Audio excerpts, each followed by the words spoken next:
Bagaimana kebaikan itu terasa di setiap subuh. Kebaikan hakiki bukan pada kasratul mal, bukan hanya pada banyak harta, pada kesehatan saja, tapi juga ada persoalan qalbu. Orang yang bangun subuh pasti lebih bahagia daripada orang yang bangun di waktu subuh plus duha. Ya. Orang yang bangun lebih awal, dia bangun jam 4, itu lebih bahagia dari yang bangun jam 4:30 pas azan. Itu beda kualitas hidupnya. Orang yang bangun jam 3 akan lebih beda lagi kualitasnya dengan yang bangun jam 4. Kata Pak Dokter, mungkin ada Pak Dokter, Bu Dokter di sini, minimal orang tidur 8 jam setiap hari. Itu orang yang tubuhnya sehat, makannya lumayan sehat juga, normal. Itu untuk standar badan. Tapi untuk standar qalbu tidak. Qalbu itu harus latihan menyedikitkan porsi badan. Semakin porsi badan dikurangi, maka porsi rohani akan bertambah. Makanya dalam Islam ada puasa. Apakah itu tidak menyehatkan? Itu menyehatkan badan plus rohani.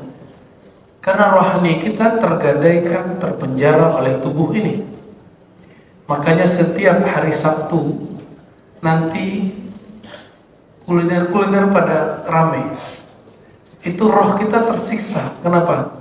Dipaksa sama perut untuk cari makan. Tapi kenapa kuliner-kuliner rohani tidak seramai itu?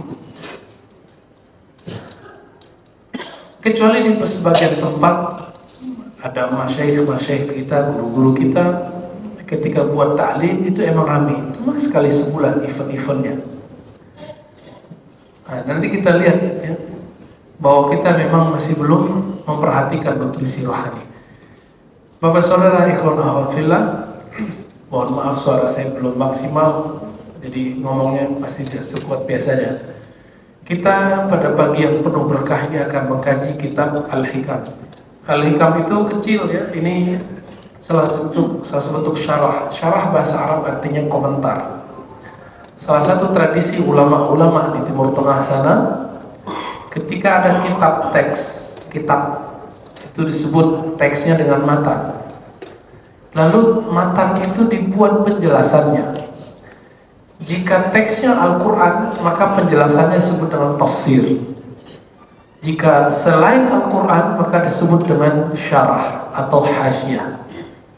Jadi nanti kalau pernah ngantar anaknya ke pesantren atau ada sahabatnya tamatan Mesir, tamatan Yaman, mereka pasti belajar yang disebut syarah atau hasyiyah. Itu adalah pintu untuk membaca kitab-kitab inti. Maka orang yang membaca Al-Quran tanpa tafsir dikhawatirkan sesat, kecuali dia sudah seorang ahli tafsir. Ada satu majelis menyebut dirinya majelis tafsir, tapi pas kita tanya, pas dicek oleh para ulama, nggak ada kitab tafsir satupun yang dipakai. Apa alasannya? Kita langsung saja kepada Al-Quran. Berarti saat itu dia memerankan dirinya sebagai ahli tafsir baru, padahal ilmunya belum cukup, baru doktorandes. Doktorandes S1 Pak. S1 itu dalam kajian akademik baru bisa mengenal teori, belum bisa membandingkan teori. Kalau S2 sudah bisa mengkritisi teori, kalau S3 sudah bisa menemukan makna dan teori.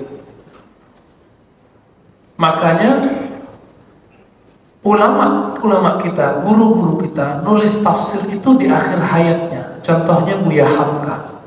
Masih ingat Buya Hamka? Ya, beliau nulis tafsir kapan? Udah di penjara. Dan itu sudah di akhir hayatnya sudah. Maka jangan dulu deh ngomong tafsir, nulis tafsir kalau ilmunya nggak cukup. Karena terjebak nanti kepada satu hadis, man fassara al-Qur'ana bi ra'yihi falyatabawwa maq'adahu minan nar. Siapa yang mentafsir dengan ra'yunya, dengan merasa dirinya cerdas cukup ilmu sehingga terjebak kepada hawa nafsunya sendiri, siap-siap tempat duduknya di api neraka. Begitu juga hadis. Hadis ada namanya syarah. Misalnya Bukhari. Kitab Imam Bukhari itu disyarah oleh banyak imam. Yang paling bagus namanya Imam Ibn Hajar Al-Asqalani. Ibn Hajar Al-Asqalani orang Mesir. Begitu juga teks-teks ulama, ilmu fikih, ilmu aqidah, dan ini masuk ke ilmu qalbu. Itu pun juga disyarah. Maka syarah di bahasa tetangga jiran kita, mereka menyebut ustadz penceramah, penjelas itu dengan ustadz pensyarah. Di kampung saya disebut syurah, tapi udah gak dipakai lagi mana anak muda ya. Anak muda sekarang udah gak ngerti bahasa-bahasa kampung. Bahasa-bahasa Jawa kuno, bahasa Minang kuno, Banjar kuno, mereka udah gak ngerti. Taunya bahasa Indonesia ya. Bapak saudara makan Allah, sebelum masuk ke teks pertama, kita kenalkan sedikit, mengingatkan kembali apa itu kitab Al-Hikam dan siapa pengarangnya. Al-Hikam jamak dari hikmah. Kita sering dengar kalimat hikmah. Hikmah dari kalimat hakama, yahkumu, bisa hukmun, bisa hikmatun. Apa arti yahkum? Kalau yahkum artinya memutuskan. Namun kata isimnya, kata masdarnya adalah hukman. Namun jika dia diganti barisnya jadi hikmatan, maknanya berubah. Maknanya adalah ketajaman. Jadi hikmah itu arti aslinya adalah ketajaman qalbu. Inilah makna nama Allah Ta'ala Al-Hakim. Dan orang-orang yang mendapatkan ketajaman qalbu disebut dengan Al-Hakim. Contohnya Sayyiduna Luqman Al-Hakim.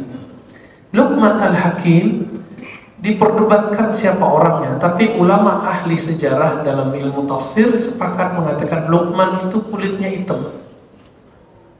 Jadi ternyata nggak mesti orang pintar itu kulitnya putih atau sawo matang atau kuning.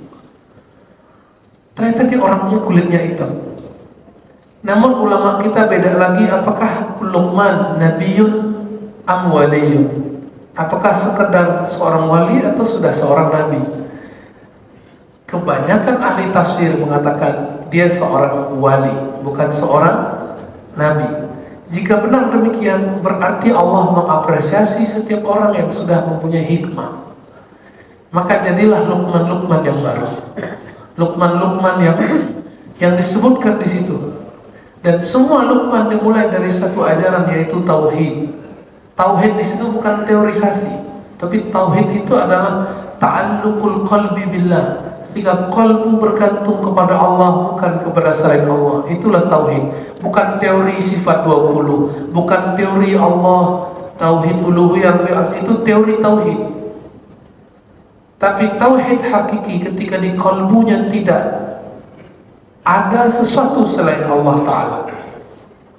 Bapak saudara makan Allah, karena kepentingan tauhid itulah lalu diterapkan dalam amalan-amalan fikih.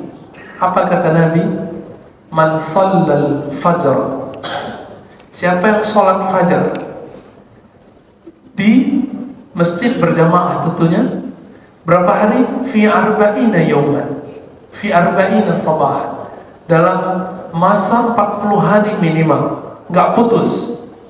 Azharallah ya nabi al-hikmah, Allah akan tumpahkan mata air hikmah dari qalbunya ala lisani, min qalbihi ala lisani, dari qalbunya tumpah lewat mulutnya. Hadis ini riwayat Imam Abu Nuaim dan hadisnya hasan. Semaknanya ada di dalam hadis Imam Tirmizi dan hadisnya juga hasan. Imam Tirmizi murid terbaik Imam Bukhari. Apa kata Imam Tirmizi? Nabi SAW bersabda, maknanya man shallal ghadata atau shallal subha, siapa yang salat subuh selama 40 hari mendapatkan takbiratul ula, mendapatkan takbir pertama dari imam, Artinya dia bukan masbuk. Dia sudah hadir sebelum orang qomat atau pas orang mau takbir. Apa kalimat berikutnya? Bari'a minan nifaq. Dia terlepas dari sifat kemunafikan. Inilah makna hikmah. Jadi hikmah itu kesesuaian kalbu dengan lisan.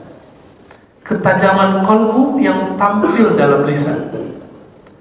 Maka Bapak rahmatkan Allah, banyak yang mengajarkan hikam, tapi mungkin permasalahannya belum menajamkan kalbu. Sehingga belajar hikam menjadi membosankan, ini orang ngomong apa sih gitu. Atau emang kitanya yang masalah, sehingga air jernih yang bening itu sampai kepada kita jadi kotor. Bisa jadi, mungkin karena kita ada asumsi tidak baik tentang hikam. Karena beberapa buku, beberapa artikel yang tidak bertanggung jawab ya, di Google, di internet itu nulis hikam itu sesat, Ibnu Athaillah itu sesat. Cuma karena dia beda dengan Ibnu Taimiyah. Apa emang standar kesesatan itu adalah beda sama Ibnu Taimiyah? Kalau begitu berapa banyak ulama beda dengan Ibnu Taimiyah sesat semua? Ulama Al-Azhar 90% beda dengan Ibnu Taimiyah, Imam Salafi. Jadi dulu ternyata Imam Ibnu Athaillah ini dia jadi imam di Mesir. Ketika Ibnu Taimiyah rahimahullah dieksekusi tahanan rumah dan boleh pergi ke masjid, dipindahkan dari Damaskus ke Kairo. Di sana ada Imam Ibnu Athaillah. Terjadilah diskusi berat. Persoalan apa? Persoalan tawassul, istighatsah. Tapi mereka tidak pernah berdebat mengenai apakah tasawuf itu bagian dari agama atau tidak. Mereka sepakat tasawuf, ilmu qalbu, ihsan bagian dari Islam, bagian dari ajaran Nabi Muhammad SAW, bukan buat-buatan orang belakangan seperti yang diklaim oleh orang-orang jahil di luar sana. Ya, berani mereka mengatakan bahwa tasawuf bukan dari Nabi. Yang ngomong begitu siapa?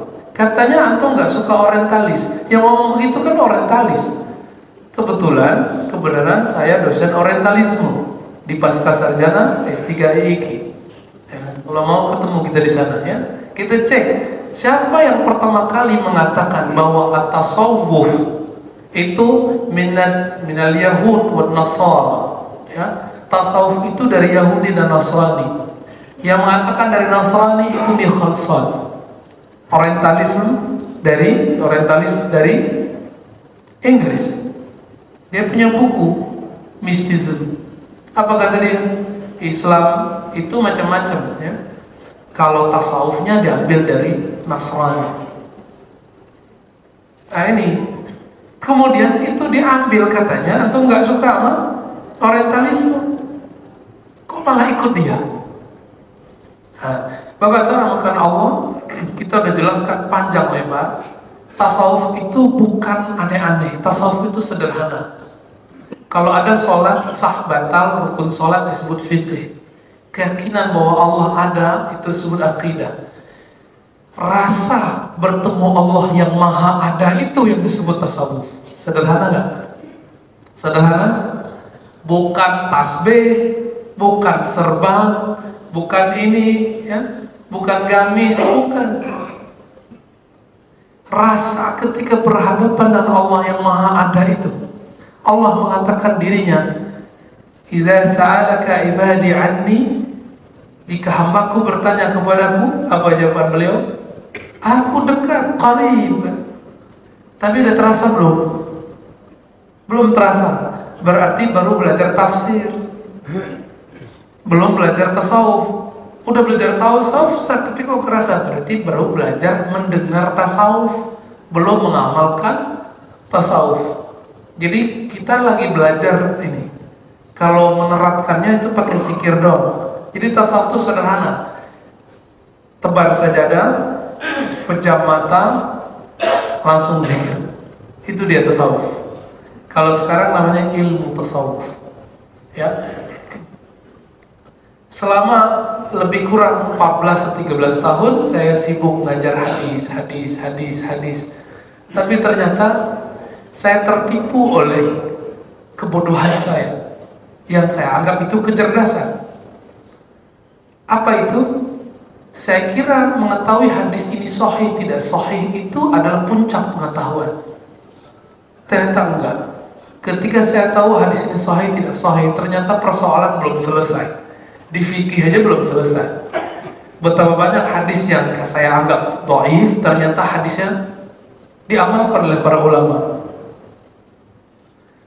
Betapa banyak hadis yang sahih, ternyata ada ulama mengatakan ini sudah dihapus, ini sudah nggak boleh diamalkan, ini khusus buat Nabi.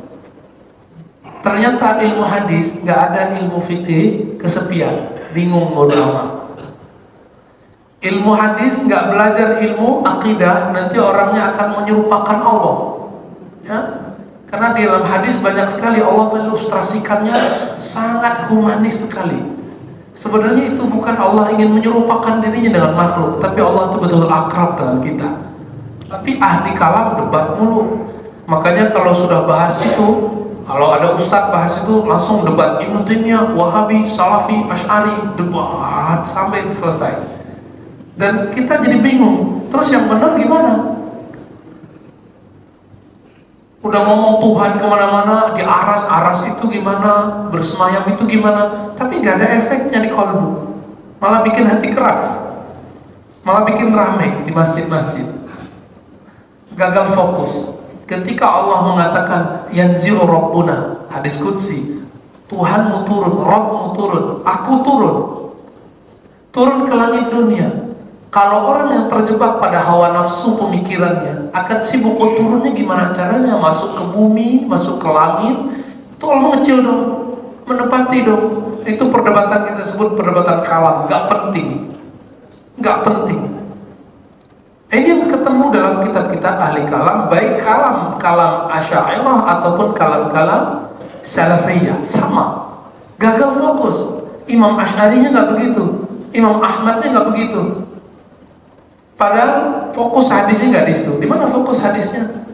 Fokus hadis di kalimat setelahnya, hal min mustaghfirin aghfirullah. Adakah yang minta ampun aku ampuni? Oh, ternyata maksudnya kalau Allah turun itu bukan berarti Allah pindah-pindah, tapi maksudnya Allah itu mendekat kepadamu setiap sepertiga malam terakhir. Lalu kalau ada yang minta ampun pasti diampuni, berdoa pasti dijawab, minta perlindungan pasti dilindungi.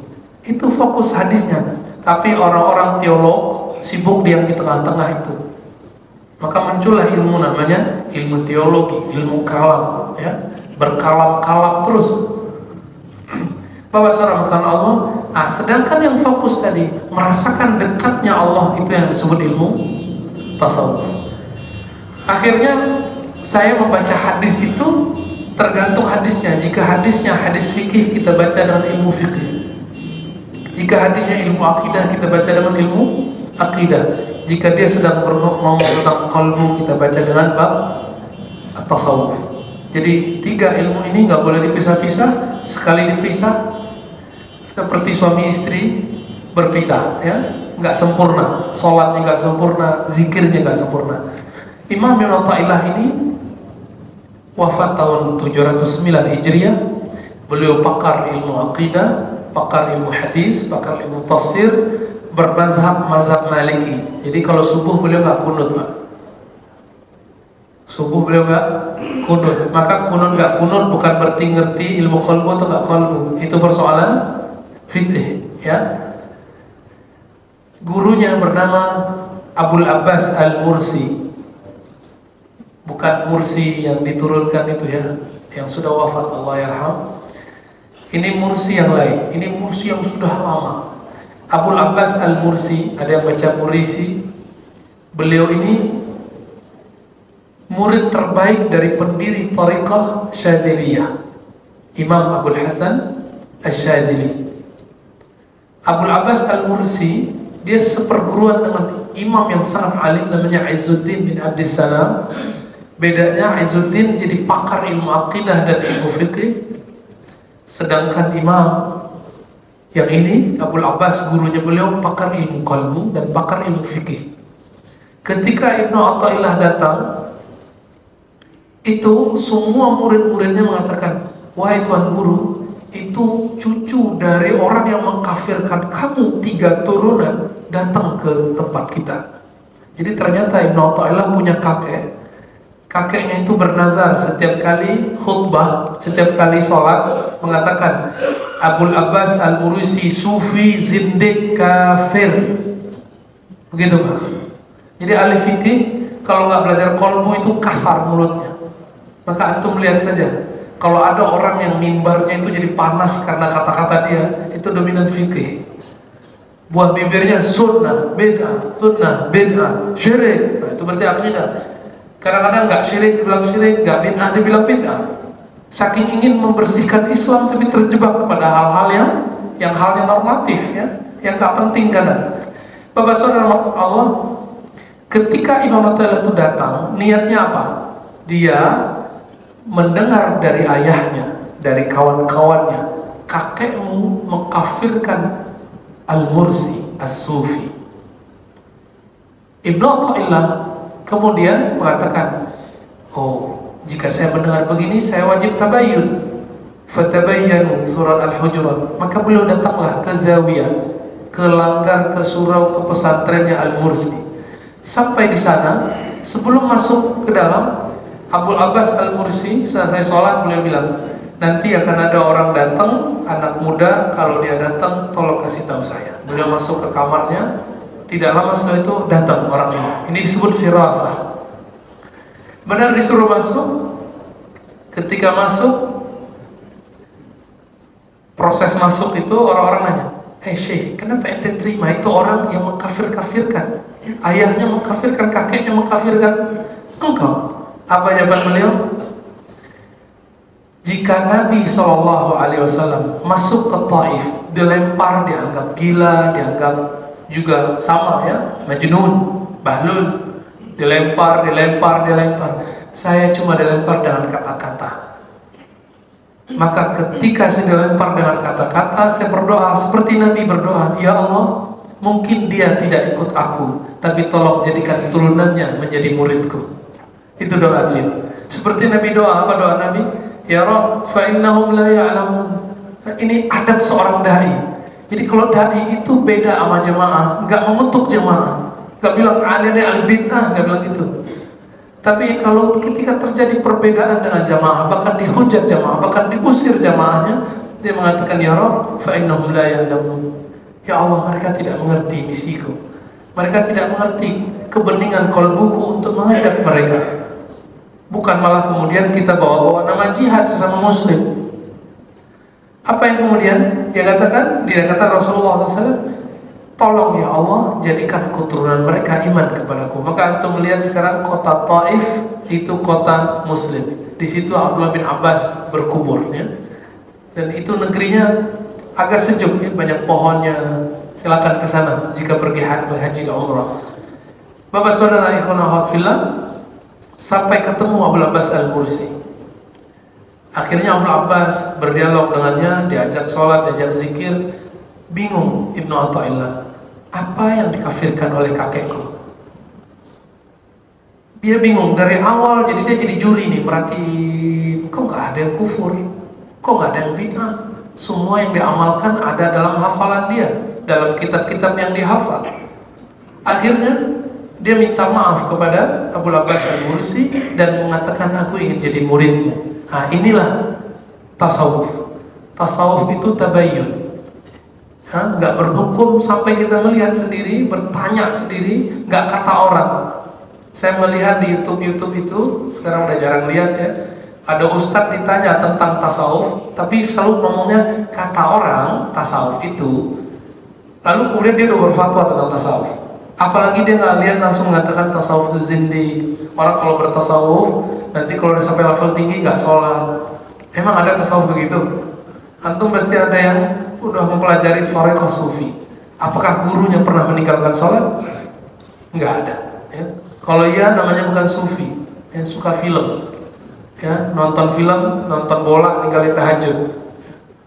Yang ngomong itu suka bola, ya. Yang nyala-nyalain sufi ini suka bola, suka film. Baik. Imam Ibnu Athaillah Sekandari kemudian dikatakan oleh Al-Mursi, saya akan kader kamu menjadi imam dalam dua mazhab, mazhab Maliki dan mazhab Sufi. Arti mazhab di situ bukan buatan imam, tapi mazhab itu adalah jalan supaya sampai kepada ajaran Rasulullah Sallallahu Alaihi Wasallam. Baik, kitab ini disyarah, dijelaskan oleh semua ulama di setiap generasi setelah beliau wafat. Salah satu murid yang terkenal, imam yang kemudian polemik lagi dengan Ibnu Taimiyah, namanya Subki, Taqiyuddin As-Subki, polemik hebat. Makanya ajaran zikir yang diwariskan oleh Imam Athaillah ini disebut dengan kakek gurunya, yaitu Syadziliyah. Kalau di Indonesia juga ada banyak ya, Thariqah Syadziliyah, dan itu aliran spiritual. Jangan-jangan yasinan yang dipakai orang-orang NU itu Syadziliyah. Ya, wallahu a'lam. Lalu yang saya pakai sekarang ini kitab Imam Asy-Syarqawi, salah satu Syekhul Azhar. Syekhul Azhar. Syekh Azhar itu beda dengan rektor. Syekhul Azhar itu posisinya satu level dengan Perdana Menteri atau Wakil Presiden. Tapi di zaman itu dia satu level dengan raja. Sekarang satu level dengan menteri, tapi juga punya hak di legislatif. Maka Syekhul Azhar punya suara untuk menurunkan dan menaikkan presiden. Itu hebatnya Syekhul Azhar. Sampai sekarang masih ada ya. Di Mesir sekarang Syekhul Azharnya adalah Syekh Ahmad Thayyib. Syekh Ahmad Thayyib. Di zaman tahun 1737 Syekhul Azharnya bernama Syekh Abdullah Hijazi Asy-Syarqawi, bermazhab Syafi'i, berkunut. Jadi kitab Ibnu Athaillahnya nggak berkunut fikihnya, tapi pensyarah ini berkunut. Jadi beda mazhab itu nggak bikin orang nggak mau baik-baikan, ya, biasa aja. Al-Khalwati Al-Azhari, beliau bertariqah Khalwatiyah. Khalwatiyah itu di Indonesia Samaniyah. Itu tariqah yang dibawa oleh Imam Syekh Abdul Samad Al-Falimbani. Itu beliau sudah level imam, ahli hadis, tinggal di Madinah, tapi wafatnya diperdebatkan apakah di Madinah atau di Thailand. Kawan saya orang Palembang mengatakan kuburannya di Thailand. Syekh Abdul Samad Al-Falimbani lama di Madinah. Ya, Syekh Abdul Samad Al-Falimbani ini punya putri namanya Syekhah Fatimah. Syekhah Fatimah punya murid namanya Syekh Nawawi Al-Bantani. Pernah dengar? Masa nggak dengar? Dekat ya. Syekh Nawawi Al-Bantani kemana-mana ngaji, dan beliau kemudian wafat di Makkatul Mukarramah. Syekh Nawawi Al-Bantani punya murid banyak sekali. Salah satunya sahabatnya sendiri yang menganggap dirinya murid, yang kita sebut dengan Ahmad Khatib Al-Minangkabawi. Ahmad Khatib Al-Minangkabawi punya murid siapa? Pendiri NU, Muhammadiyah, Wasiliyah, Tarbiyah, semuanya murid dari Syekh Ahmad Khatib Al-Minangkabawi. Maka siapapun di antara antum yang ikut NU, Muhammadiyah, PRT, Persatuan Islamiyah, Wasiliyah, Khairat, itu terhubung dengan ulama-ulama Mekah, Yaman, dan lain-lainnya. Ya, jadi sanadnya, ini disebut sanadnya itu berporos ke Mekah dan Madinah. Mekah, Madinah. Saat itu Mekah, Madinah belum seperti sekarang. Mazhabnya masih 4. Ya, sekarang kan atau doang ya. Itu pun bukan mazhab, mazhab tanpa mazhab. Baik. Nah, ini Imam Abdullah Al-Ahli Hadis, ahli tafsir, ahli fiqih, lengkap semuanya. Jadi Syekhul Azhar itu, teman-teman semua sahabat yang dimuliakan Allah, Syekhul Azhar itu dia harus mengerti semua keilmuan Islam. Kalau nggak bisa jadi Syekhul Azhar, nggak bisa. Ya. Maka Syekhul Azhar beda dengan ketua MUI, beda dengan rektor, itu beda dengan kiai, dia di atasnya itu semua. Kemampuannya di atas itu. Baik, kita langsung saja masuk ke hikmah yang pertama. Ya. Ibnu Athaillah karena pernah menjalani khalwah, ya, melakukan ibadah 40 hari berturut-turut, subuh tidak ketinggalan berjamaah, semua 5 waktu tidak ketinggalan jamaah. Zikir setiap saat mengurangi kata-kata, menundukkan pandangan, mengurangi makan dan minum, dan tidur. Apa hasilnya? Allah pancarkan hikmah. Hikmah itu dimulai dari nomor 1. Jadi hikam itu bukan Al-Quran, bukan Sunnah, tapi buah dari mengamalkan Al-Quran dan Sunnah, supaya kita tambah semangat belajar Al-Quran dan Sunnah. Teks pertama, ya, hikmah pertama. Bismillahirrahmanirrahim. Bisanadina ilal imam Al-Arif Billah ibn Athaillah As-Sakandari, dengan silsilah guru kita yang bersambung ke Ibn Athaillah As-Sakandari dari Iskandariyah. Beliau berkata, min alamatil i'timad alal amal. Min, di antara ciri-ciri orang yang bersandar bukan kepada Allah tapi kepada amalnya, yang kita sebut tadi syirik khafi, ya, atau kurang ikhlas, atau tauhidnya kurang sempurna, kurang mantap. Apa ciri-cirinya? Nuqsanur raja, rasa harap kepada rahmat Allah berkurang.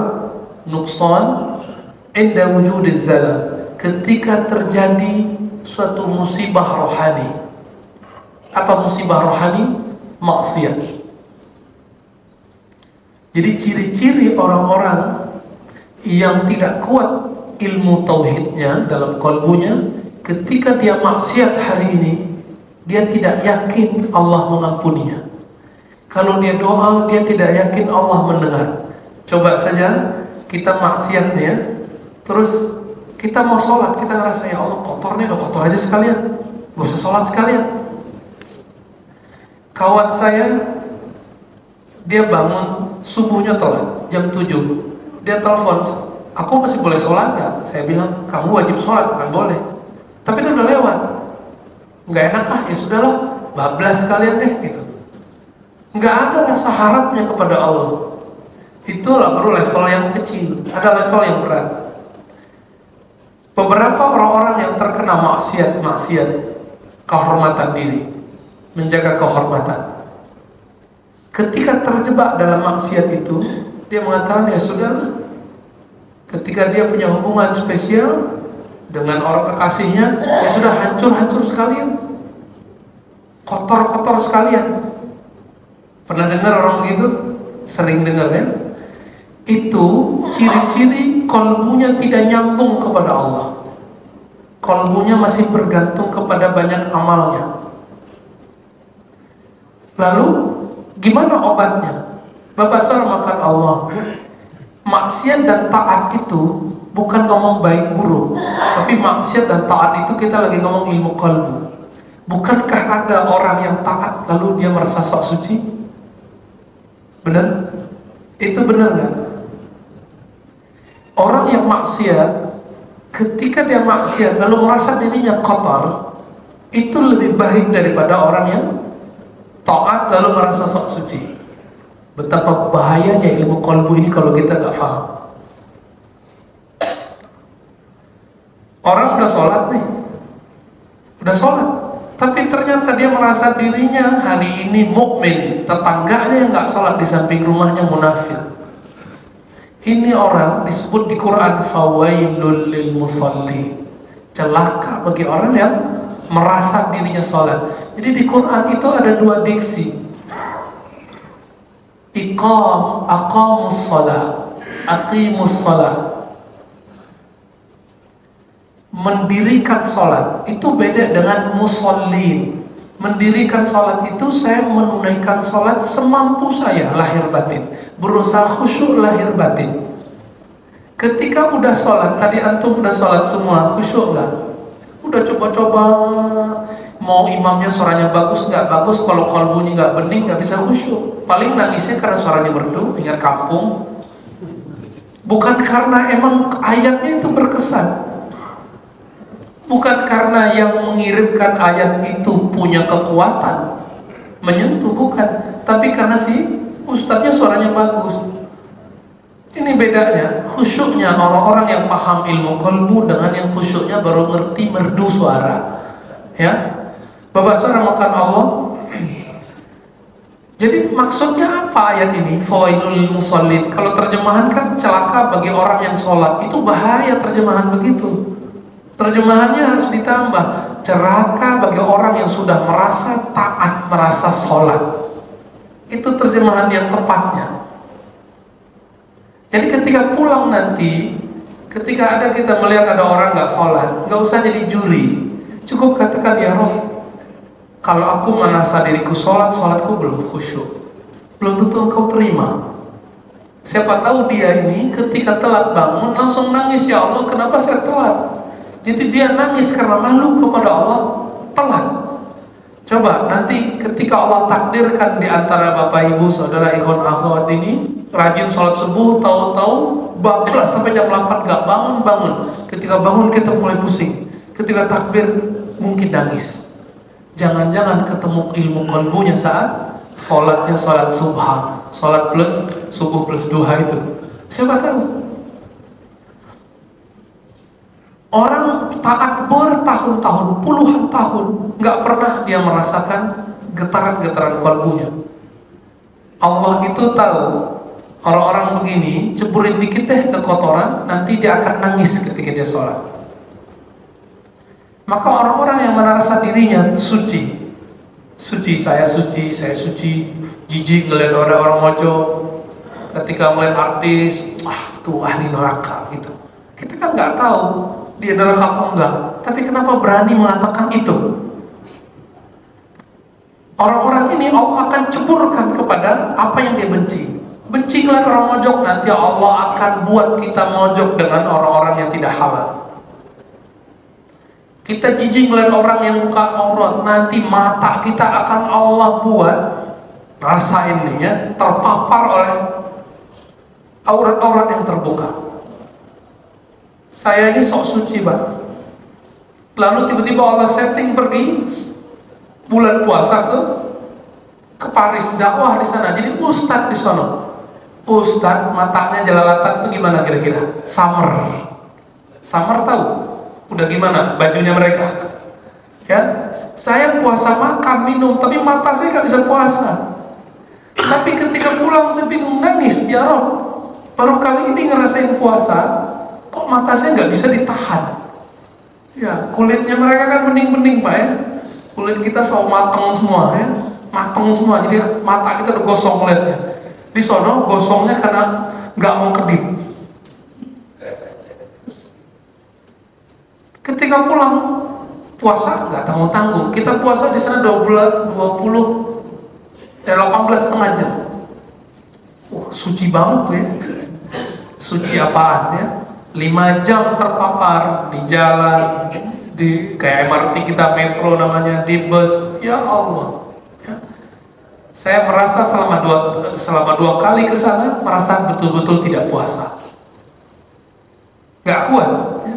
Ustadz itu Ustadz apaan ya. Akhirnya merasa, ya Allah, baru kali ini saya merasa puasa saya itu nggak berkualitas. Dan ketika kita berbuka ada mata agak air netes sedikit ya, ya Allah, aku berbuka dari apa ini? Udah dari tadi berbuka ya. Saya itu cuma puasa dari air dan makanan, tapi mata saya udah berbuka, ya kan? Otak saya udah berbuka ya, kalbu saya sudah berbuka. Ini yang kemudian jauh dari istri lagi Pak. Ya salam ya. Di saat itu terjadi, ada orang yang terpapar setiap hari, akhirnya dia berpikir, percuma nih puasa begini, udahlah nggak usah puasa. Ini yang dikatakan oleh Imam Mu'ta'illah, ini ciri-ciri kamu bergantung kepada selain Allah. Apa itu? Amalmu. Mau beli surga nggak bisa pakai amal, ya. Mau beli khusyuk nggak bisa pakai amal, nggak bisa. Beli ikhlas nggak bisa pakai amal. Dia hanya bisa pakai ketulusan dan riyadhah. Tapi di sela-sela itu saya bertemu sahabat, gak usah kita sebutkan namanya. Dia punya zikir setiap hari gak kurang dari 15.000. Di tempat yang betul-betul banyak yang kita sebut maksiat itu, ternyata masih ada wali-wali Allah, kekasih-kekasih Allah. Setiap hari zikir 15.000. Saya baca riwayat Abu Hurairah, zikir Abu Hurairah sebelum tidur 12.000. Dia sehari semalam 15.000. Berarti kalau Abu Hurairah itu malamnya doang 12.000. Malam doang Pak. Kita gimana? Baru zikir pagi sore udah ngerasa kayaknya ikhwan ya. Udah ngerasa kayaknya ghirah Islamnya kuat. Sorry ya, itu belum ada apa-apanya. Di Quran dikatakan apa? Ada 2 surat ya, apa itu? Surat Al-Ahzab ya. Ya ayyuhalladzina amanu dzkurullaha dzikran katsira. 1. Hai orang beriman, zikirlah kamu kepada Allah, sebutlah nama Allah sebanyak-banyaknya. Maka zikir beda dengan wirid pagi sore. Zikir yang itu. Di ayat berikutnya wasabbihuhu bukratan wa asila. Al-Ahzab 41 42. Dan bertasbihlah kepada Allah pagi dan petang, yang kita sebut maksurat, ratib, hizib. Ternyata di pagi ada zikir, maka yang pertama itu adalah zikir qalbu. Ya allazina amanu dzkurullaha dzikran katsira. Hai orang beriman, berzikirlah dengan kalbumu, menyebut nama Allah, memandang kebesaran-kebesaran Allah sebanyak-banyaknya. Sedangkan yang kedua, jaga waktu pagimu dan soremu dengan menyebut nama Allah. Maka kita bagi waktu-waktu kita, ada zikir pagi sore, ada zikir rohani, zikir kalbu. Rata-rata kita dapat ayat 42, tapi tidak dapat ayat yang 41. Pak pengurus, mau lanjut? Oke. Jadi Bapak Saudara makan Allah, tidak selalu maksiat itu buruk jika maksiat itu dipandang sebagai awal dari ketaatan. Tidak selalu taat itu baik jika taat itu membuat orang merasa sok suci. Belajar thariqat A, B, C, berzikir wirid A, B, C, terus merasa yang ono belum zikir itu, gak ada apa-apanya, gak ahli ma'rifat. Itu udah belajar tarekat, belum belajar tasawuf. Jadi beda. Tapi tasawuf itu mesti berthariqah. Seperti fikih mesti bermazhab, akidah mesti ikut manhaj. Kalau baca Quran mesti pakai qiraat, benar nggak? Maka itu kemestian. Quran ada qiraatnya 7. Kita di sini imam kita pakai qiraat hafaz dari Asim, riwayat Imam Hasim. Maka orang yang bilang saya nggak usah ikut mazhab Ustaz, nggak usah ikut manhaj, nggak usah ikut thariqah, nggak usah ikut qiraat, itu orang sedang menipu dirinya. Karena dia baca Qurannya pakai qiraat, sholatnya pakai mazhab. Ustaz, saya nggak pakai mazhab Syafi'i, saya pakai buku sifat sholat Nabi. Sifat sholat Nabi itu kan buku Syekh Albani.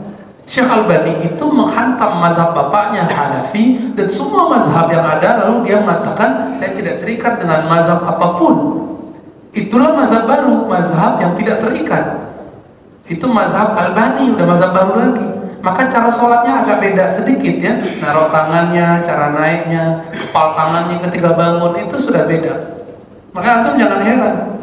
Itu bukan ikut Rasulullah langsung, tapi masih ikut Syekh Albani, mazhab baru. Saya daripada ikut Syekh Albani, ikut Imam Syafi'i, ikut Imam Malik, Imam Bukhari, Imam Muslim, gitu. Karena imam itu jelas sanadnya. Bukan berarti kita meninggalkan Syekh Albani, tidak ya. Kita ambil mana yang baik dari beliau. Baik. Kembali ke teks ini. Itu orang yang tadi taat, lalu terjebak sekali maksiat, lalu nggak balik-balik lagi ke maksiat, lalu dia terus dengan maksiatnya, dia merasa taatku selama ini gak manfaat, ya udahlah hancur sekalian. Nah, orang-orang ini disebut dalam Syarah Al-Hikam orang yang ikhlasnya baru level 1. Nah, ini bagian akhir yang kita bahas, ada 3 level.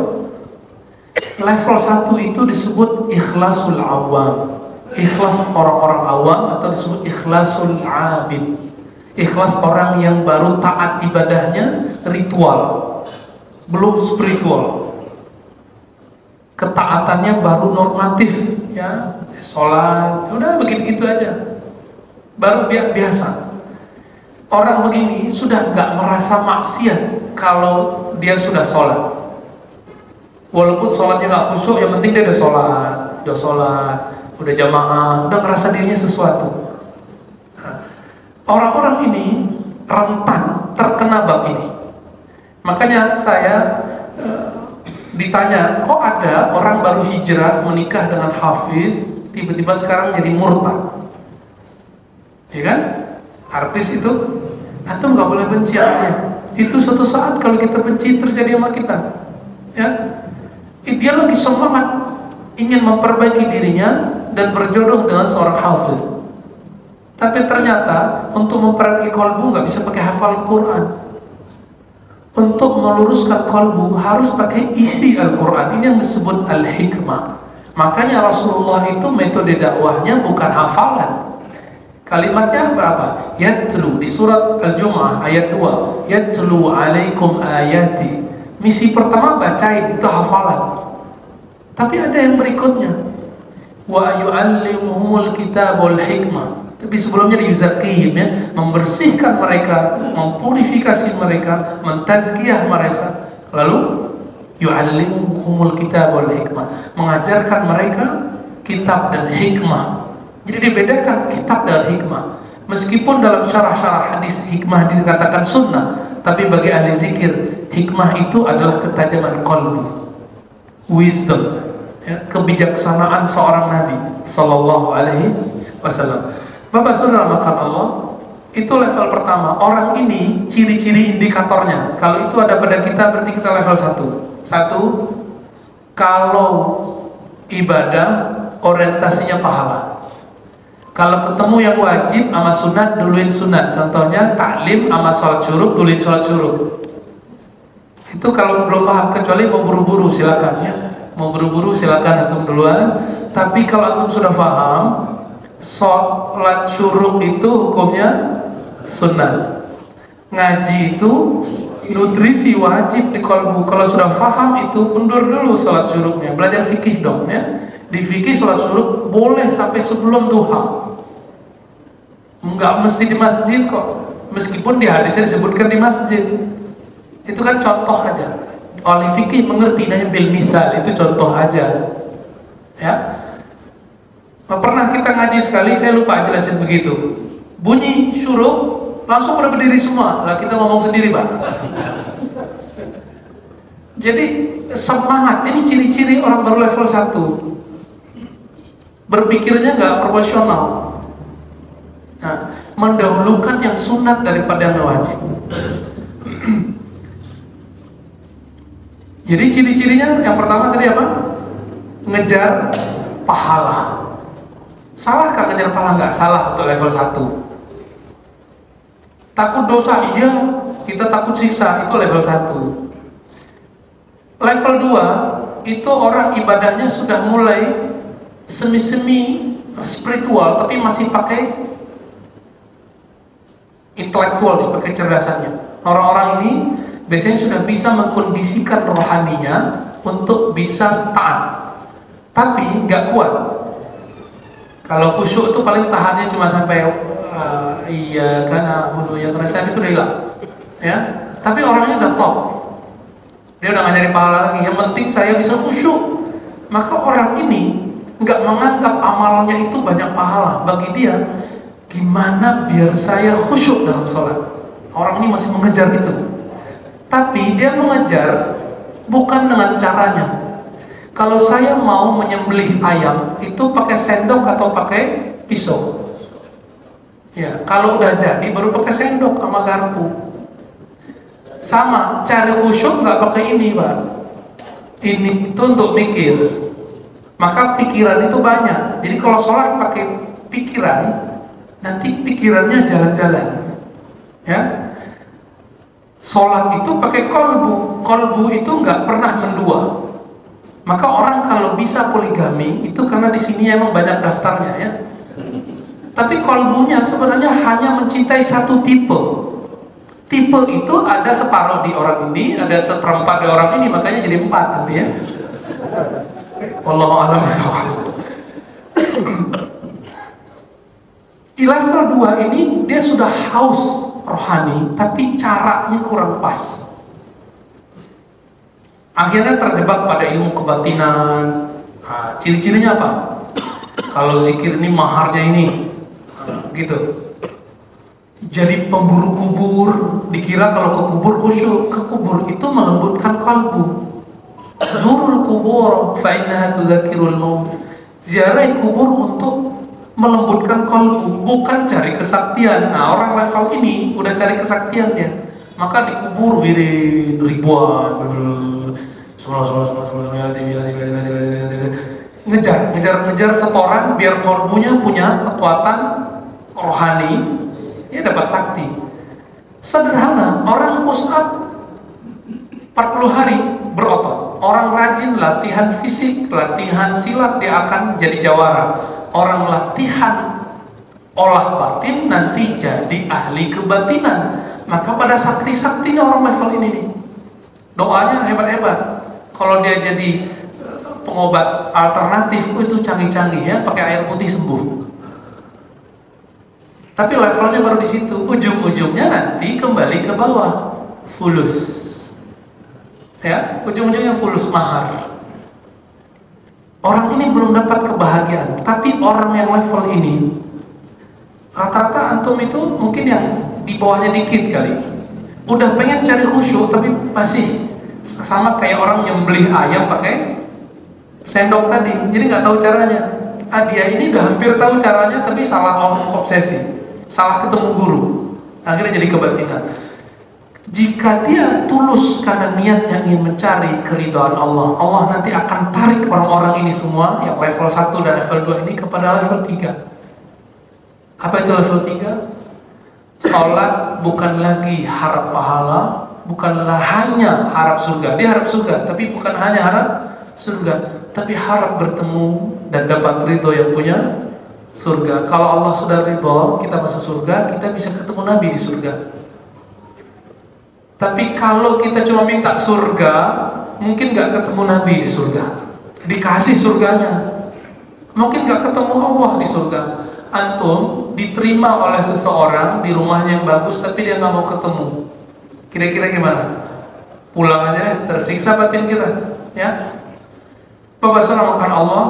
Level 3 itu, ini yang disebut oleh Rasulullah SAW, bab ridho dan syukur.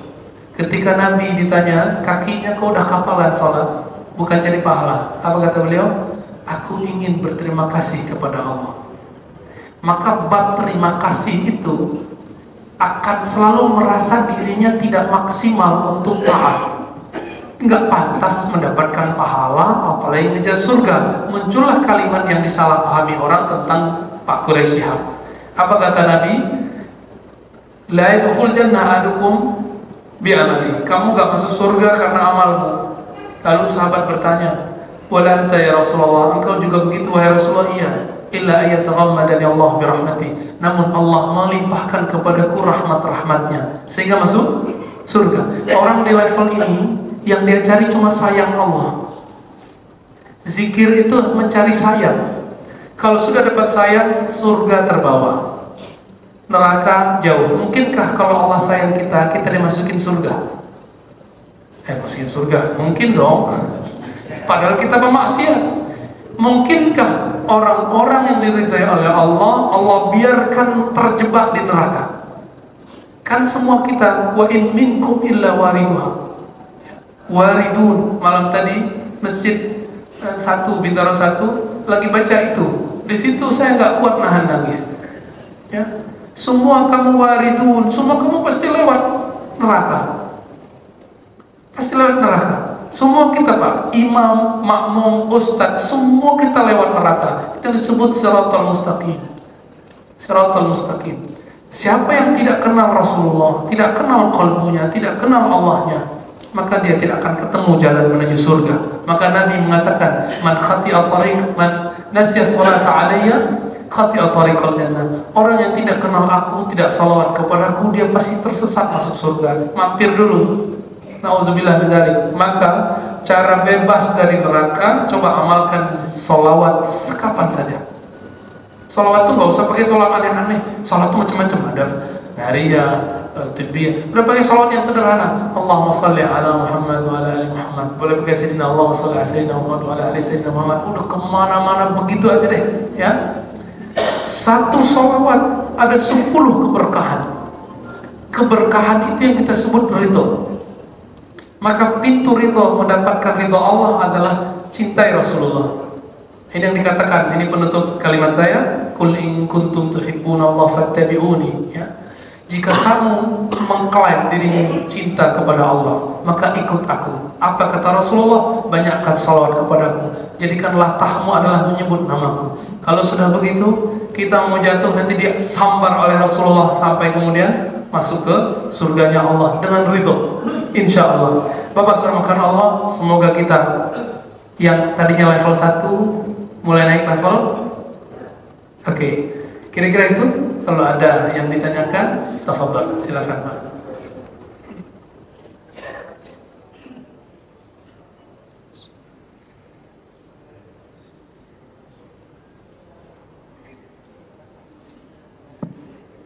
Terima kasih. Assalamualaikum warahmatullahi wabarakatuh. Dalam rangka kita memperbaiki diri, kita ya saya masih sangat sedikit sekali mengenai tarikat, dan tarikat ini katanya harus dengan memakai mursyid. Kalau mursyidnya nanti tidak ada, tarikatnya salah. Jadi kami ingin penjelasan tentang tarikat, bagaimana soal mursyid. Sebab kadang-kadang ada terkesan mursyid ini nanti kita mengkultuskan, sedangkan mengkultuskan sesuatu yang tidak baik. Baik, ya. Terima kasih. Assalamualaikum. Salam. Antara kultus dengan penghormatan itu mentipis. Saya kalau dulu awal ke Jakarta, di Sumatera kita jarang cium tangan guru, hampir nggak pernah malah. Baru sekarang tuh ya, karena tradisi Jawa sudah nyebar kemana-mana. Itu bukan tradisi Jawa, tradisi pesantren yang sudah mendarah daging ke orang Jawa, Banten, Sunda, Betawi, dan dijadikan bahan tontonan.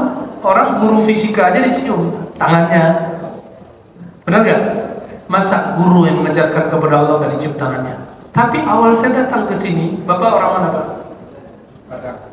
Oke. Bapak pertama datang ke sini ngeliat orang cium tangan pasti bilang, wah ini mengkultuskan nih ya, sama kayak saya. Tapi waktu kita tanya, bro, ente mengkultuskan gurunya? Enggak. Jawaban dia apa? Masa kamu punya guru matematika cium tangan? Ini guru matematika kolbu.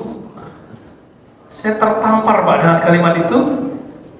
3 tahun saya hampir nggak pernah cium tangan guru kiai, kecuali terpaksa karena malu. Tapi rata-rata saya nggak cium tangan.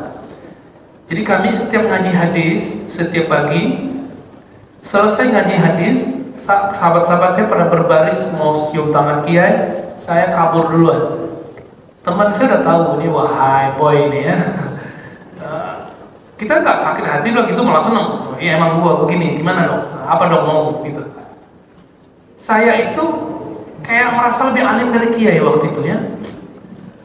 Bagaimana bejaknya itu murid merasa lebih alim dari gurunya itu. Sampai saya ketemu satu buku Ar-Rukhsah fi Taqbilil Yad, karya Imam, itu cara bacanya diperdebatkan, Ibnul Maqarri atau Ibnul Muqri ya. Di situ disebutkan semua hadis sahabat Nabi cium tangan plus kakinya Nabi. Wah, ini yang diambil orang Jawa nih, sungkem ya. Ternyata cium tangan itu bukan bab kultus, tapi bab penghormatan. Maka kita lihat Pak.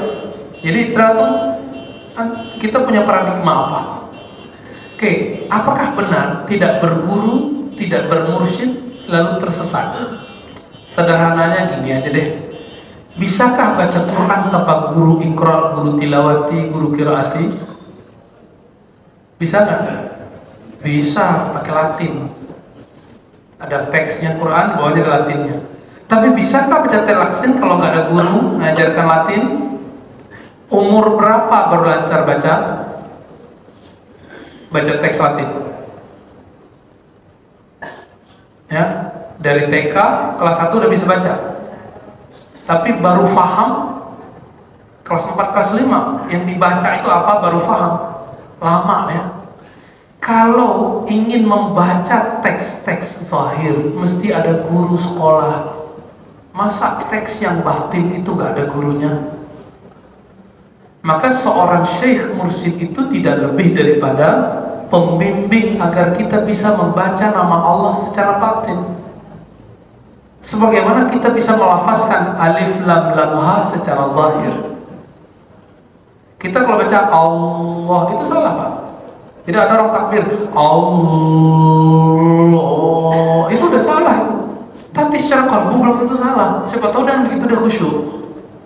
Tapi kalau imam kita dengan orang begitu terganggu. Kalau saya belajar tajwid saya terganggu. Waladdallin, banyak imam begitu. Masa lam ya dol bolehkah begitu? Nggak boleh. Tapi banyak imam begitu dan dia hafiz gitu. Imam di sini aman Pak ya. Imam di sini lolos insya Allah. Sanadnya nyambung ke Rasulullah. Itu gurunya cuma MP3 itu ya. Nggak pakai guru hidup itu orang. Akhirnya begitu bacanya. Akibat nggak berguru ini yang disebut tersesat itu. Tersesat dalam qiraat seharusnya waladdallin, disambut langsung jatuh. Ini enggak, karena belajarnya pakai MP3. Imam Samudra bisa bunuh orang pakai waqatilul musyrikin karena nggak belajar ke ahli tafsir. Belajarnya ke ahli tafsar ya. Itu orang-orang yang keras setelah belajar sunnah, belajar hadis, itu dia nggak belajar kepada imam ahli hadis, ustadz ahli hadis. Makanya belajar hadis melahirkan sikap hadas, berhadas mulutnya. Sama, ilmu qalbu ini lebih sensitif. Jika dalam fikih orang nggak berguru cuma ke YouTube, dia sekarang udah tersesat dalam bab fikih, suka nyala-nyalain orang, jadi musuh sesama temannya di masjid. Itu tersesat di fikih itu, Pak. Apalagi dalam ilmu qalbu, nanti ngomong-ngomong sendiri lagi ya. Ngerasa udah jadi teman Nabi Khidir. Tetangga pesantren kita nggak pernah belajar zikir, mantan narkoba belajar zikir sendiri. Apa kata dia belakangan, Ustadz, tahu nggak ente? Aneh ini temannya Khidir. Ya mungkin teman dia kali namanya Khidir ya.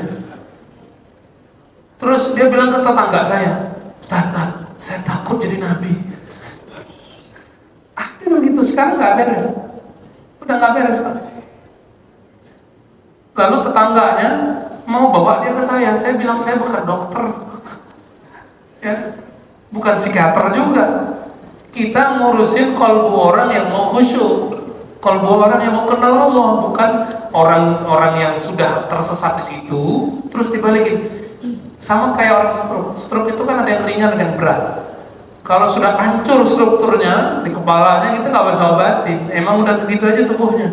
Tapi kalau masih ringan, masih bisa jalan, masih bisa balik. Orang begitu, kalau bahasa kita apa? Sarafnya udah keputus Pak, udah nggak bisa diobatin. Kita serahkan sudah kepada Allah, dia udah nggak kena taklif. Akibat bertirakat sendiri tidak bertorikot, gitu Pak. Jadi bagi yang sudah lama mencari khusyuk, jalan pintasnya masuk torikot. Tapi masuk torikot bukan yang simbol-simbol. Nah ini kata kunci. Kalau mau cari guru tarekat, bukan guru yang memberi beban wirid, tapi guru yang kalau ngasih wirid beban jadi terasa hilang. Siapa yang mengatakan itu? Imam ini. Apa kata beliau? Syaikhuka man la yut'ibuka. Syekh mursyid hakiki itu kalau ngasih wirid bukan terasa beban, tapi terasa hilang bebannya, terasa nikmat, terasa mengobati. Ini kurang nih, kalau kurang enak udah diwiridkan jadi obat. Kalau wirid yang diberikan guru jadi obat, itu mursyid kita. Tapi kalau dia bilang kayak tadi tuh yang pakai mahar tuh, udah kamu wirid 1000 kali, baca shalawat nariyah 4444 kali, itu mirip dengan torikot, tapi bukan torikot namanya, itu hikmah. Beda kalau guru, mursyid ngasih sama, kamu baca shalawat nariyah 4444 kali. Kalau guru mursyid yang bilang, kita ngerjainnya nggak ada beban Pak, enak aja. Guru yang ilmu sakti ini bilang, kamu zikir 5000 Allah jadi beban. Kenapa? Bentar-bentar mulai tasbih, kok belum 5000 juga nih ya, 100 ini kita udah lihat, bentar-bentar lihat tasbih. Beda dengan guru qalbu. Ketika disuruh, maka bukan mau lihat tasbihnya sebenarnya, tapi kita ingin mengejar rasanya. Mau dicari rasanya. Sehingga kita penasaran, jangan-jangan di nomor yang kesekian ada rasanya. Gitu. Bapak saudara Allah, maka temukanlah mursyid yang memberi wirid itu wirid menyegarkan, bukan wirid beban. Ya, itu ciri-ciri mursyid. Dan mursyid itu tidak boleh ngaku mursyid jika dia tidak diangkat oleh mursyid sebelumnya. Mirip kayak dokter, tidak boleh ngaku jadi dokter kalau nggak ada ijazah dari kampusnya. Sama Pak, saya bolehkah ngaku dokter kalau saya nggak pernah buat disertasi, nggak pernah diuji? Boleh nggak? Kan sekarang ustadz-ustadz nggak sabar, dia baru MA udah tulis dokter depannya. Kita sih nggak marah Pak, ya dokter kandidat aja deh, ya. Kita nggak marah, tapi kita kasihan sama dia menampilkan yang bukan dirinya, pakai topeng dokter. Tapi orang kalau sudah dokter dia nggak perlu pakai topeng. Sama, mursyid yang mursyid hakiki itu dia nggak perlu pakai topeng serban, nggak perlu pakai topeng tasbih, pakai gamis, pakai ini kemana-mana untuk menunjukkan dirinya mursyid. Dia sudah diangkat gurunya kok. Gurunya diangkat nama gurunya, gurunya diangkat nama gurunya, terus silsilahnya nyambung kepada Rasulullah. Zikir yang mursyid begini yang menggetarkan kalbu. Idza dzukirallah wajilat qulubuhum, disebut nama Allah, getarannya tembus ke kalbu. Ya, cukup? Ada? Oke. Yang mau duluan, mangga, tafadhol ya. Assalamualaikum warahmatullahi wabarakatuh. Assalamualaikum. Ustaz, mohon penjelasan. Apakah pada saat tadi Ustaz katakan bahwa pada saat untuk mempertajam qalbu, memperlunak qalbu, kemudian apakah pada saat kemaksiatan, sadar pada saat maksiat, kemudian kembali mengambil jalan yang benar daripada taat, merasa sudah taat, kemudian lebih merasa sok suci. Pertanyaannya adalah, apakah ketaatan pada saat melakukan kemaksiatan yang berulang bisa mempertajam qalbu? Ketaatan, kemaksiatan yang berulang. Kemaksiatan pada saat kesadaran bermaksiat itu bisa mempertajam. Iya. Mohon. Salah. Pernah dengar hadis ini kah? 3 doa yang mustajab. Nomor 3-nya doaul mazlum wa in kana kafiran. Doa orang yang dizolimi meskipun dia kafir. Pernah dengar hadis itu? Karena saat dia dizolimi dia lupa kalau dia kafir. Dia saat itu lupa dirinya kafir, dia langsung nembus kepada Allah, pencipta langit dan bumi, maka kalimatnya didengar oleh Allah Ta'ala, diijabah oleh Allah Ta'ala, bergetar langit dan bumi. Maka orang-orang yang zalim gak lebih dari 30 tahun jatuh. Gak lebih 30 tahun jatuh setelah zaman Nabi Muhammad SAW. Tapi zaman Bani Israel, zaman-zaman sebelumnya bisa 400 tahun, tergantung umur kenabiannya. Berarti separuh umur Nabi rata-rata habis. Lihat aja Mesir, negeri ini. Untungnya negeri sebelah udah mulai sadar tuh ya. Dia masuk lagi dan sekarang dekat sama ulama, Mahathir. Ya, dia ketika kembali dia ingin menutupi kesalahan yang selama ini nyiksa ulama sebagian. Kan ulama yang beda faham dia dimasukin persis seperti zaman Orde Baru. Bapak saudara Allah, pertanyaannya berat nih. Apakah kalau maksiat berulang-ulang lalu merasa dirinya hina bisa menajamkan kalbu? Bukan menajamkan kalbu, tapi memilukan kalbu. Kalbu yang pilu itu sering nangis. Maka itu adalah modal untuk mendapatkan separuh bab dari bab salik orang yang ingin menuju Allah. Apa itu babul khauf? Rasa takut. Takut maksiat. Tapi muncul saat takut itu diikuti oleh bimbingan guru-guru yang soleh, maka rasa takut itu akan munculkan harapan, disebut raja, maka sempurnalah dia sebagai salik. Baru dipanggil oleh Allah dalam Al-Quran dengan kalimat amanu, ya ayyuhalladzina amanu, hai orang-orang yang beriman. Bukan orang-orang yang suci dipanggil, orang-orang beriman. Orang yang maksiat itu mukmin kan? Dia mukmin, dia tahu ini maksiat. Selama dia tahu itu maksiat dan dia tidak meyakini ini halal, dia mukmin.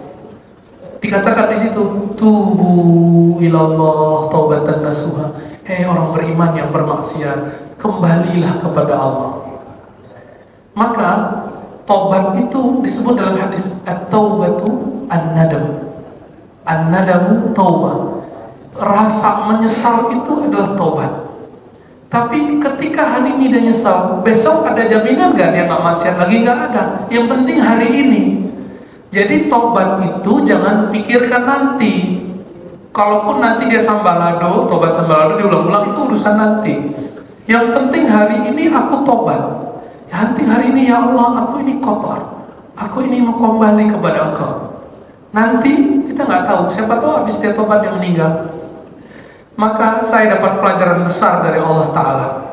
Jangan pernah benci kepada pemaksiat, karena siapa tahu itu akhir maksiatnya. Jangan pernah kagum dan mensucikan, mengkultuskan orang taat. Jangan-jangan itu taat terakhirnya dan dia maksiat sampai matinya.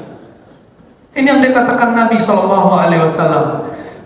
Di antara kamu, inna ahadakum la ya'malu bi'amali ahli jannah. Dia beramal-amal ahli surga, solehnya bukan main. Sehingga antara dia di surga cuma satu jengkal. Fayasbiqu alaihil kitab. Ternyata Allah Maha tahu, maka Allah tetapkan ketentuan lain. Faya'mal bi'amali ahli nar. Allah tahu kalbunya selama ini taat karena dirinya merasa dirinya orang taat, orang soleh.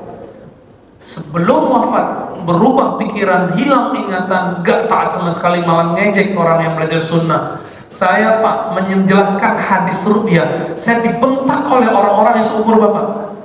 Beda kalau Pak nanya ya, apa kau pakai sunnah? Hari ini pakai akal, pakai hisab. Saya mikir ini orang uzur atau kafir? Dua aja Pak. Dalam kolbu saya katakan semoga dia uzur.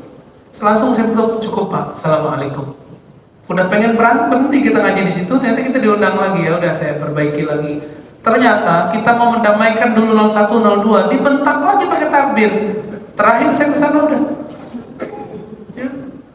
Kita mengamalkan fa aslihu baina akhawaikum, damaikan sama saudaramu di masjid. Masa dia bilang cebong-cebong kampret? Ya, di masjid. Betapa kotornya hatinya. Masa orang milih 01 atau 02 terus disebut mukmin? Dari mana ayatnya? Itu kegagalan dalam fikir, dan kita sekarang udah ketipu. Ternyata mereka cipiki di MRT, ya kan? Antum ketipu semua kan? Itu mainannya tim sukses semua. Menggunakan bab politik sama dengan iman. Beda politik, beda iman. Kan kacau tuh. Kita udah tergadai berkali-kali. Jangan mau tergadai lagi 5 tahun lagi, ya? Jangan mau lagi.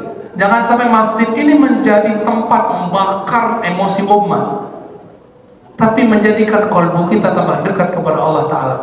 Maka kembali ke yang tadi, jika besok terjebak maksiat lagi, cepat balik lagi. Anggap itu akhir mungkin ini tobatku. Siapa tahu setelah ini aku mati. Gitu ya. Maka disebutlah, ini penutupnya dari pertanyaan itu, orang-orang yang bertobat itu disebut tawabin, bukan taibin. Tawabin artinya orang yang berulang-ulang tobat sampai tobat itu jadi karakternya. Maka tobat tadi ada 3 level. Tobat orang awam dari dosa fisik, tobat orang spiritual, tobat karena sholatnya tidak khusyuk. Maksiat zahir udah enggak, mata udah enggak jelalatan, makan haram udah enggak. Mau tobat apa lagi? Tobat sholatnya enggak khusyuk. Udah begitu loh tobatnya. Tobat merasa sok suci, merasa alim, merasa dirinya sesuatu. Udah tobat dari itu, antum tinggal naik level, insya Allah sebelum meninggal jadi wali Allah. Ya, la khaufun alaihim wa lahum yahzanun. Semoga kita betul-betul menjadi kekasih-kekasih Allah, orang-orang yang dihilangkan semua kegalauan di kalbunya, diberikan ketenangan dalam jiwanya dengan menyebut namanya setiap nafas naik dan turunnya. Amin ya rabbal alamin. Subhanakallahumma wa bihamdika asyhadu an la ilaha illa anta astaghfiruka wa atubu ilaik. Allahumma nas'aluka khairan hadzal yaum. Ya Allah, berikan kami kebaikan hari ini, kebaikan di dalamnya dan kebaikan setelahnya. Allahumma inna ala dzikrika, ya Allah hati kami keras bantu kalbu ini menyebut namamu. Ya Allah, maka kepala ini sombong dengan isinya, dengan inteleknya, tolong bantu kepala ini benar sujud. Ya Allahumma ya Rahman ya Rahim, akhrij anna kulla su'in. Ya Allah, keluarkan semua keburukan, kebusukan dari hati kami. Terbitkan cahaya namamu dalam jiwa kami.